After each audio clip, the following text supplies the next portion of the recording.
Vivemos em um mundo cruel, cercados de injustiças e maldade. Pessoas que confiam no seu poder financeiro para deturpar, ameaçar e sacrificar a inocência de milhares de crianças. Confira na história de hoje uma luta por justiça. Desvendar uma história de assassinato, redenção e justiça, que mudou para sempre o cenário da cidade que nunca dorme.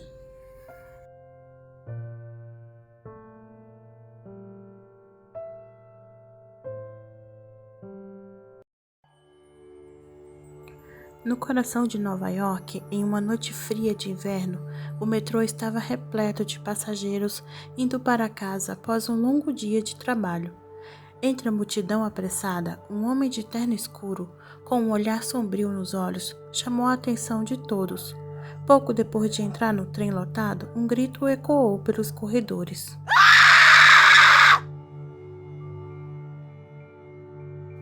Os passageiros se aglomeraram em torno de um corpo caído no chão, o sangue se misturando com a sujeira dos trilhos. Era o corpo de um executivo renomado, conhecido por sua personalidade implacável nos negócios. Sua garganta estava cortada e seu rosto exibia uma expressão de terror congelado. Enquanto a polícia investigava o crime, surgiram teorias sombrias sobre rivalidades empresariais, disputas por contratos milionários e até mesmo envolvimento com o submundo do crime organizado. Câmeras de segurança do metrô capturaram breves vislumbres de um homem misterioso usando um capuz, mas sua identidade permanecia desconhecida. À medida que os detetives mergulhavam mais fundo, descobriram uma rede de intrigas e traições que se estendia por décadas. No entanto, o assassino habilidoso havia deixado poucos vestígios para trás, deixando as autoridades e a cidade em estado de alerta. Meses se passaram, mas o caso permaneceu sem solução, uma sombra persistente pairando sobre o sistema de transporte subterrâneo da cidade, que nunca dorme. O assassinato no metrô dos Estados Unidos continuou sendo uma das histórias mais intrigantes e assustadoras da cidade de Nova York. O homem de terno escuro era conhecido na cidade por sua presença intimidadora e seu comportamento reservado. Ele era um executivo de uma das maiores corporações financeiras da cidade, e seu nome estava ligado a várias transações controversas e negociatas obscuras nos bastidores do mundo dos negócios.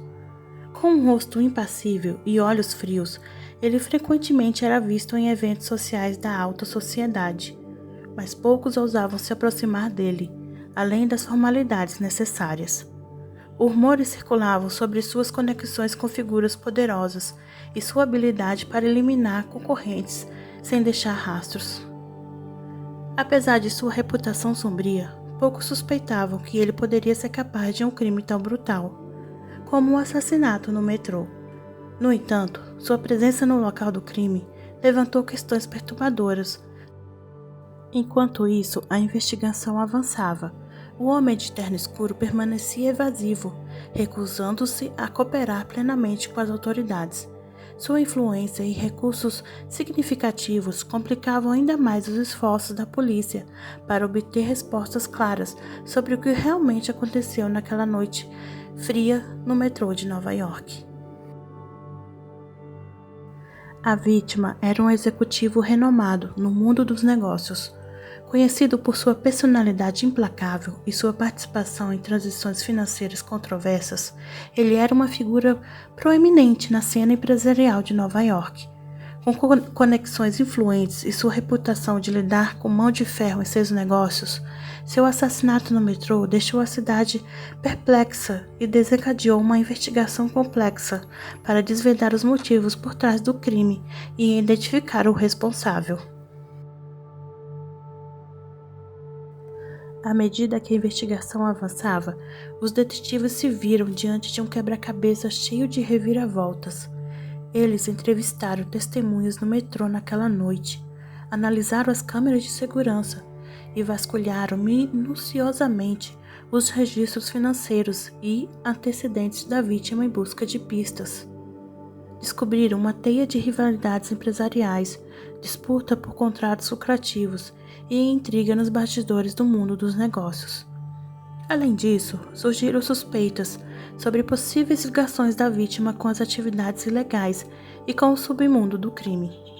No entanto, cada pista só parecia levar a mais perguntas sem resposta.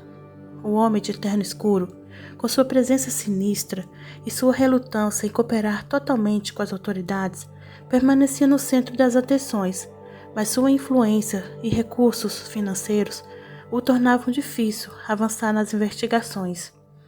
Infelizmente, pessoas ricas com muito dinheiro e influência conseguem se livrar de muitas coisas. Enquanto isso, a cidade ficava cada vez mais inquieta, com medo do assassino que ainda estava solta. As autoridades continuaram pressionando, determinadas a trazer justiça para a vítima e encerrar o mistério do assassinato, mesmo que isso significasse enfrentar poderosos interesses e segredos enterrados há muito tempo. Mas algo inimaginável aconteceu em seguida, tornando o caso mais complicado ainda. O segundo assassinato no metrô mergulhou a cidade em um estado de choque e pânico.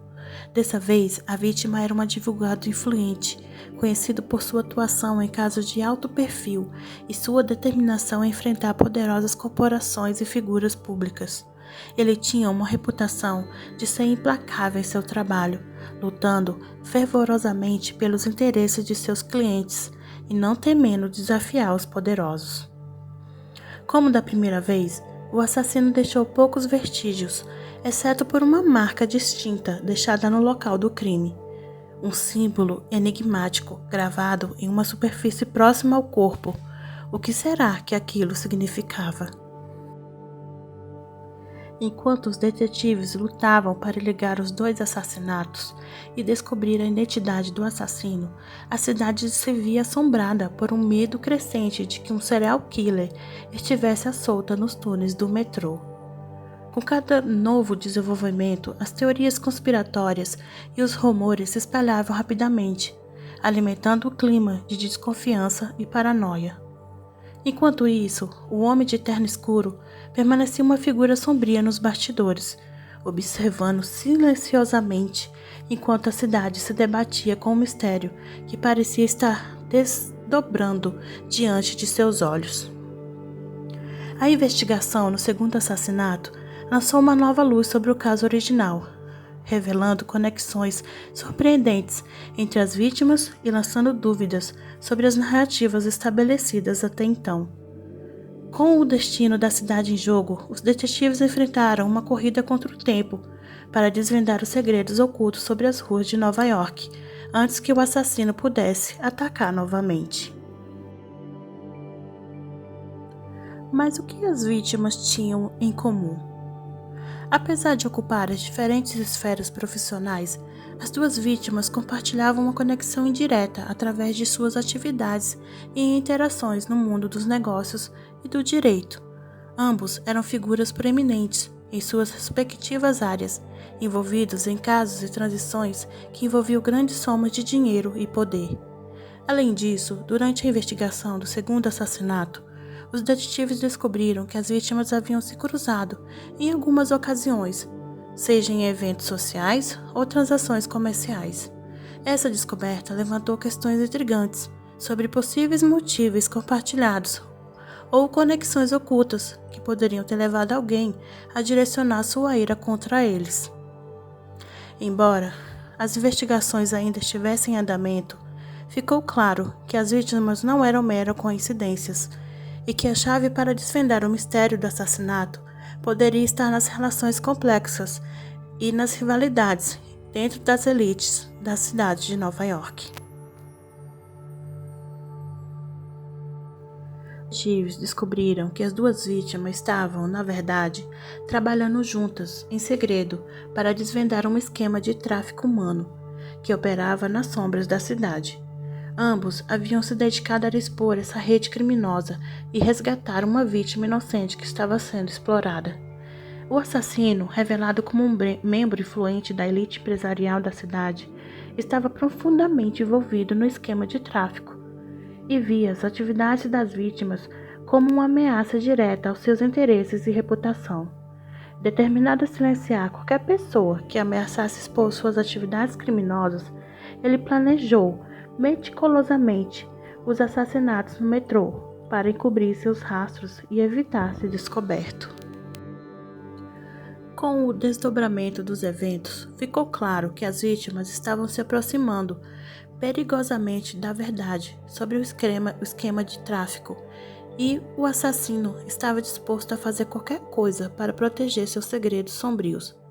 A revelação do assassino e do motivo chocou a cidade, lançando luz sobre os horrores ocultos que existiam sobre a fachada brilhante de Nova York e destacando a coragem das vítimas em sua luta por justiça e pela proteção dos mais vulneráveis. Enquanto os detetives se aproximavam da verdade sobre o esquema, eles receberam uma dica crucial que os levou ao local onde a vítima estava sendo mantida refém. Com uma operação policial cuidadosamente planejada, eles invadiram o esconderijo do traficante e conseguiram resgatar a criança. Foi um momento de alívio e emoção intensa quando a vítima foi finalmente libertada, reunindo-se com sua família e recebendo os cuidados e apoio que tanto precisava.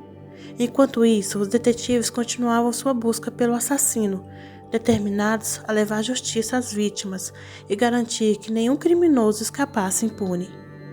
Com o apoio das vítimas resgatadas e de testemunhas corajosos que se apresentavam com informações cruciais, os detetives finalmente conseguiram reunir evidências suficientes para prender o assassino e desmantelar o esquema de tráfico de uma vez por todas.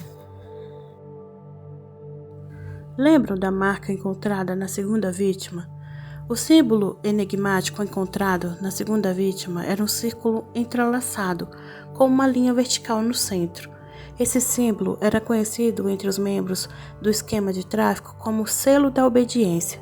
O selo da obediência era usado pelos traficantes para marcar suas vítimas como propriedade deles e como um lembrete constante de que a desobediência resultaria em consequências severas.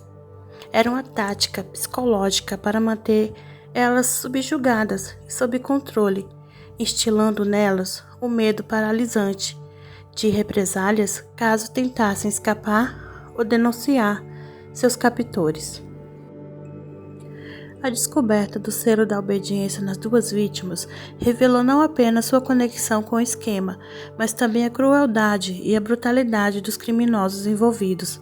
Era um lembrete sombrio do sofrimento infligido às vítimas e da urgência em desmontar a rede criminosa para evitar que mais inocentes fossem explorados e traumatizados. A história que compartilhamos hoje nos levou por um caminho sombrio, revelando os horrores ocultos que muitas vezes espreitam nas sombras da sociedade, mas também nos mostrou que a resiliência e a coragem daqueles que se levantam contra a injustiça e lutam pela verdade. Enquanto nos despedimos dessa narrativa, peço que levemos conosco não apenas um peso das tragédias que testemunhamos, mas também a luz da esperança que brilha quando nos unimos em busca de um bem maior. Que possamos permanecer vigilantes contra o mal, comprometidos com a proteção dos mais vulneráveis e dedicados a construir um mundo onde a justiça prevaleça. Que a história dos assassinatos no metrô e do esquema de maldade que foi desmontado nos inspire a sermos agentes de mudança em nossas próprias comunidades, trabalhando juntos para construir um futuro mais seguro, mais justo e mais compassivo para todos. A inspiração dessa história tem tudo a ver com tudo que está sendo mostrado na mídia sobre a ilha de Marajó. Não pude falar exatamente as palavras que realmente remetem ao verdadeiro problema. No mundo, há muitas injustiças. Infelizmente, muita gente má com o poder acha que pode fazer tudo sem ter consequências. Que a luta por justiça e a proteção a nossas crianças não fique somente em um vídeo ou nas redes sociais, mas que possamos nos unir e ter coragem para trazer justiça a todas as crianças que sofrem. Obrigada por nos acompanhar nesta jornada e que possamos nos encontrar novamente, com corações renovados e esperança reavivada. Se inscreva e até o próximo vídeo.